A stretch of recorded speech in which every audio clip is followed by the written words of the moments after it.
Hi everyone, good morning, and welcome to Toddler Story Time. Thank you for joining us. Today we're doing Two Bad Mice. It's an edition of the Beatrix Potter stories that we've been reading. If you like this story, check out The Tale of Peter Rabbit and The Tale of Benjamin Bunny, which are also on this YouTube channel. I think you'll like them for sure. But this is a fun story because this is a story about a doll's house. Have you ever looked at a doll's house? Maybe there's some little toy foods in there or toy furniture. Have you ever tried tasting those toy foods? You probably shouldn't. They don't taste very good, do they? Well, I think those little mice are going to learn just about what it's like to taste some toy foods. Let's hop on in, shall we? Once upon a time, there was a very beautiful doll's house. It was red brick with white windows, and it had real muslin curtains and a front door and a chimney. How beautiful.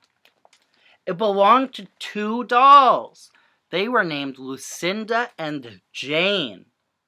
The house belonged to Lucinda, but she never cooked meals. Jane, on the other hand, was the cook, but she never did any cooking because the dinner had been bought ready-made in a box full of shavings. There they are. There were two red lobsters, and the ham, a fish, a pudding, and some pears, and some oranges. They would not come off the plates, but they were extremely beautiful. One morning, Lucinda and Jane had gone out for a drive in the doll's perambulator. That's another word for stroller. There was no one in the nursery, and it was very quiet. Presently, there was a little scuffling, scratching noise in the corner near the fireplace, where there was a hole under the skirting board.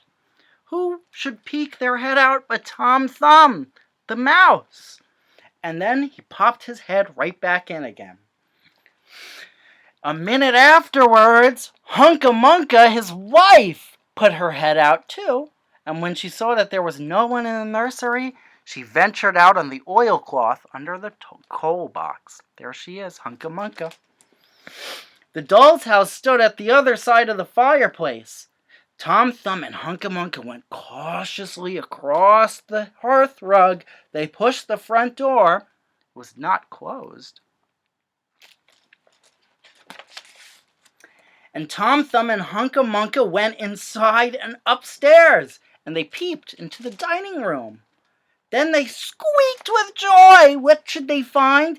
Such a lovely dinner was laid out upon the table. There were tin spoons and lead knives and forks and two dolly chairs, all so convenient. Tom Thumb set to work at once to carve the ham. It was a beautiful, shiny yellow striped with red. The knife crumpled up and hurt him. Oh, he put his finger in his mouth because it hurt. He said, "It's not boiled enough. It is hard. You have a try, Hunca Munca." He couldn't cut through it. Hunca Munca stood up in her chair and chopped at the ham with another lead knife. "It's as hard as the hams at the cheesemongers," said Hunca Munca. The ham broke off the plate with a jerk and roll under the table. There it goes. Let it alone, said Tom Thumb. "Give me some fish, Hunca Munca." Hunca Munca tried every tin spoon in turn, but the fish was glued to the dish. She couldn't get it off. Then Tom Thumb lost his temper. He put the ham in the middle of the floor and hit it with the tongs and the shovel. Bang, bang, smash, smash. The ham flew all into pieces, for underneath the shiny paint it was made of nothing but plaster. Then there was no end to the rage and disappointment of Tom Thumb and Hunca Munca. They broke up the pudding, the lobsters, the pears, and the oranges. Oh.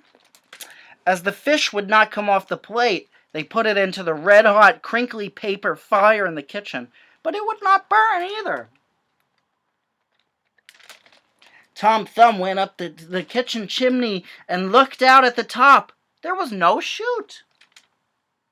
There was no way for him to look out. There was no way for the smoke to escape. While Tom Thumb was up the chimney, Hunca Munca had another disappointment. She found some tiny canisters upon the dresser labeled rice, coffee, sago, but when she turned them upside down, there was nothing inside them except for beads.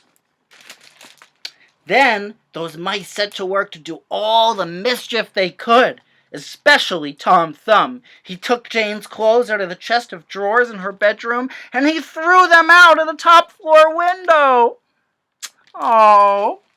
But Hunca Munca had a frugal mind. After pulling half the feathers out of Lucinda's bolster, she remembered that she herself was in want of a feather bed. With Tom Thumb's assistance, she carried the bolster downstairs and across the hearthrug. It was difficult to squeeze the bolster into the mouse's hole, but they managed it somehow. Then Hunca Munca went back and fetched a chair, a bookcase, a birdcage, and several small odds and ends. The bookcase and the birdcage refused to go into the mouse hole, however. Couldn't fit. Hunca Munca left them behind the coal box and went to fetch a cradle. Hunca Munca was just returning with another chair when suddenly there was a noise of talking outside upon the landing. The mice rushed back to their hole and the dolls came into the nursery. The dolls are back. What a sight met the eyes of Jane and Lucinda. Lucinda sat upon the upset kitchen stove and stared, and Jane leaned against the kitchen dresser and smiled, but neither of them made any remark. I wonder how they felt about that.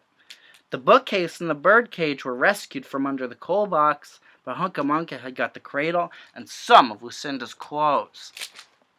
She took them without asking.